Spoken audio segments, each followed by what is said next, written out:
दोस्तों नमस्कार। सरकार चलाने वालों को अगर यह पता ना हो कि इस देश के भीतर की स्थिति क्या है, सरकार चलाने वालों को अगर इस बात का एहसास ही ना हो कि इस देश के लोग किस अवस्था में जी रहे हैं, सरकार चलाने वालों के पास अगर कोई विजन ना हो तो क्या होगा।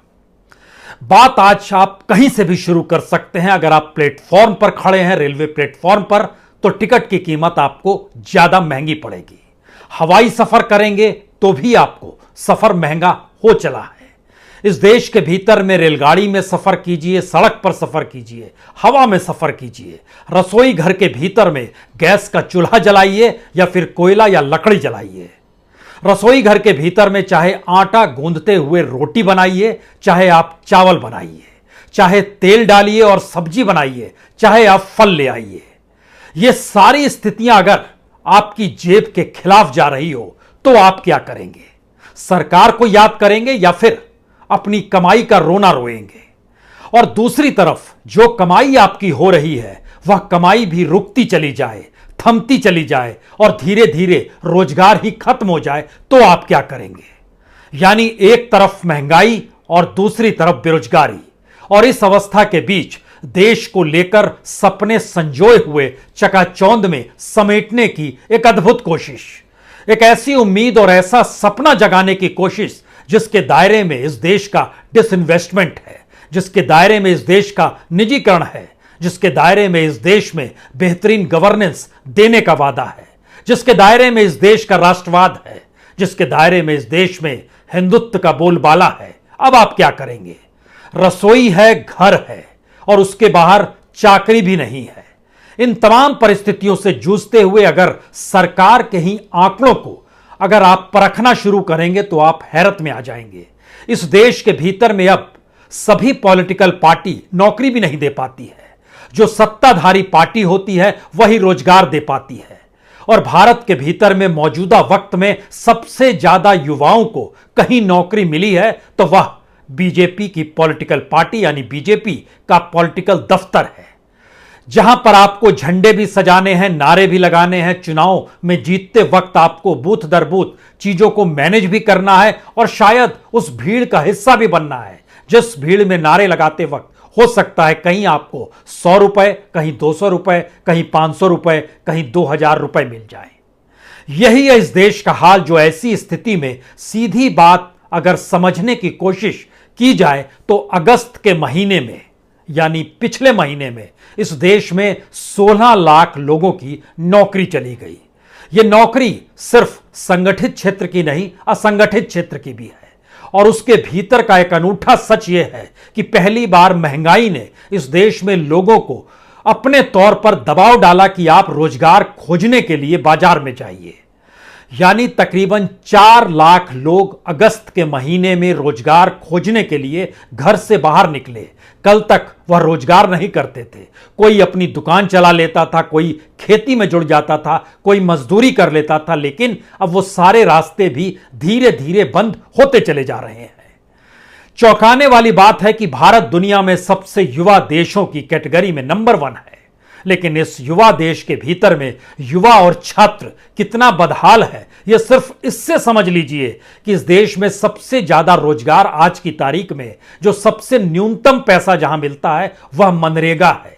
और मनरेगा के भीतर 75% मजदूर लगभग 20 से 35 साल की उम्र के बीच के हैं। और इस बार उसके लिए भी बजट सरकार के पास बच नहीं पा रहा है। पिछले बरस तो कोविड की मार थी तो उसमें 1,10,000 करोड़ तक बजट ले गए, लेकिन इस बार पैसा जो रिलीज करने की स्थिति आ रही है वह 50,000 करोड़ भी पहुंच नहीं पाएगी। ऐसी बदहाली के वक्त जब कमोवेश हर क्षेत्र में रोजगार खत्म हो चले हैं, सरकार के पास क्या वाकई पैसा नहीं है? क्योंकि जो रिक्त पद हैं यानी जो सैंक्शन रिक्त पद हैं उसको भी भर पाने की स्थिति में सरकार नहीं है। और बीते 6 बरस में अगर हम आपको यह कहें कि बीते 6 बरस में हर बरस सरकार ने 1 लाख भी रोजगार पैदा नहीं किया तो आप सोचेंगे 2 करोड़ रोजगार का वादा था। हमें लगता है कि आज जरा परत दर परत स्थितियों को समझने की कोशिश कर लीजिए, क्योंकि जब हम इस बात का जिक्र कर रहे हैं तो 2015 से 2021 तक के बीच में यूपीएससी ने जो नौकरियां दी वो 25,267 है। जो स्टाफ सिलेक्शन कमीशन ने नौकरी दी वो 2,14,601 है।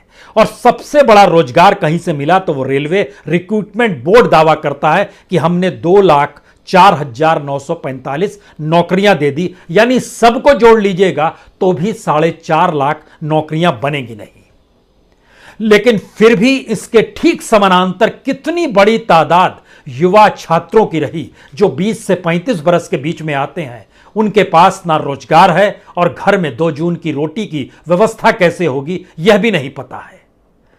इस देश का एक अनूठा सच यह है कि जब क्षत्रपों की राजनीति शुरू हुई और वो सत्ता में आने की शुरुआत हुई तो जातियों से जुड़ा हुआ जो युवा तबका था उसने उस पॉलिटिकल पार्टी को पकड़ा और वहां से उसको कुछ रोजगार मिला, कुछ पैसा मिला, कुछ उसकी बातों को माना गया तो किसी की कहीं बहाली हो गई, किसी का कहीं प्रमोशन हो गया। यह एक पॉलिटिकल, अपने तौर पर पॉलिटिकल रोजगार की परिस्थिति थी।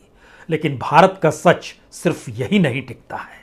जब हम इस बात का जिक्र कर रहे हैं कि क्या गवर्नेंस फेल है, क्या सरकार के पास कोई विजन नहीं है, तो हमें लगता है इस बात को समझिए, इस देश में मैन्युफैक्चरिंग क्षेत्र में, होटल के क्षेत्र में, टूरिज्म के क्षेत्र में, कंस्ट्रक्शन के क्षेत्र में, माइनिंग के क्षेत्र में और वो तमाम सेक्टर जो सरकार इस दौर में प्राइवेटाइजेशन की तरफ जा रही है, उससे जुड़ा हुआ जो तबका है वो 60% से ज्यादा वहां पर परमानेंट नौकरी या फिर बाहर रहते हुए नौकरी करने की परिस्थिति में युवा तबका ही उससे जुड़ा रहा है, जो कि 60% से ज्यादा है। लेकिन आज की तारीख में सबकी स्थिति नाजुक है।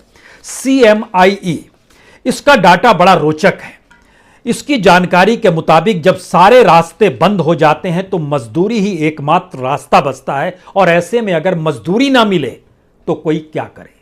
CME ने अपने तौर पर बड़ा शानदार रिसर्च किया। यह तो बधाई दीजिए CMIE को कि वह कम से कम सरकार के लिए काम नहीं करता है, वह देश के लिए काम करता है और देश के फैक्ट्स को निकालता है। अन्यथा सरकारी तंत्र को देखिएगा तो सारे डाटा को वह अपने आप में पचा ले रहा है और उसको पचाने के बाद जो चीजें निकल कर आती है उसमें पता चलता है देश का डेवलपमेंट जबरदस्त हो रहा है, देश में रोजगार की कोई कमी नहीं है, महंगाई का सामना करने के लिए लोग तैयार बैठे हैं क्योंकि उनकी आय बढ़ गई है। कमाल की परिस्थिति है। लेकिन CMI का डाटा इस बात की दिशा में पहली बार ले गया है कि अगस्त के महीने में तकरीबन 4 लाख लोग रोजगार मांगने के लिए निकल कर आए। यानी अभी तक वो रोजगार नहीं मांग रहे थे, अब रोजगार मांगने के लिए आए। अब उसके पीछे का सच ये है कि इस देश के भीतर में परिवारों के अंदर यह संकट हो चला है कि जो भी मजदूरी करता है किसी परिवार में, अगर 5 सदस्यों का परिवार है तो बच्चा कितना भी छोटा क्यों ना हो वह कम से कम रोजगार के लिए निकल जाए, अन्यथा जो महंगाई की परिस्थिति है उसमें 2 जून की रोटी मुहैया नहीं हो पाएगी। हालांकि सरकार ने कहा हुआ है 5 किलो अनाज तो हम आपको देंगे और नवंबर दिसंबर तक के महीने तक देने की व्यवस्था की गई है। यानी इस देश में महंगाई से आंखें मूंद लीजिए, रोजगार ना मिले तो आंखें मूंद लीजिए और आपके डेवलपमेंट का मतलब यही है कि 5 किलो अनाज आपको राशन का मिल जाएगा और इन सब की प्रक्रिया के भीतर में मान लीजिए कि सरकार के ऊपर ही आप निर्भर हो चले हैं। दरअसल अगस्त के महीने का जो CMI का डाटा है उसको बताता है कि अनएम्प्लॉयमेंट रेट बढ़ गया है। जुलाई के महीने में 6.95 जो कि अगस्त के महीने में 8.32 हो गया है। अगर आप शहरी इलाकों में आएंगे तो यह 8.3 से छलांग मारते हुए 9.78% तक आ गया है। ग्रामीण क्षेत्र में देखेंगे तो जुलाई में 6.34% था जो बढ़कर अब 7.64% पर आ गया है। सवाल इसका दूसरा यह है कि एम्प्लॉयमेंट कोई बहुत कम नहीं हुआ है, एम्प्लॉयमेंट की मांग करने वालों की मांग और बढ़ती गई है, उनकी तादाद और बढ़ती चली जा रही है। और यह बढ़ने की स्थिति में जो खास तौर से रिवर्स माइग्रेशन इस देश के भीतर में हुआ, यह भी एक CMI का डाटा है जो बतलाता है कि जब आप रिवर्स माइग्रेशन में आए, यानी कल तक इंडस्ट्री में काम कर रहे थे, फैक्ट्री में काम कर रहे थे, घर लौटे तो आप गांव में खेती से जुड़ गए, मजदूरी करने लगे। लेकिन वह भी अब चौंकाने वाली स्थिति इसलिए है क्योंकि शहरों को लेकर जहां पर इंडस्ट्री, जहां पर फैक्ट्री, जहां पर सर्विस सेक्टर था, उसमें दिल्ली से सटा हुआ हरियाणा टॉप पर माना जाता था।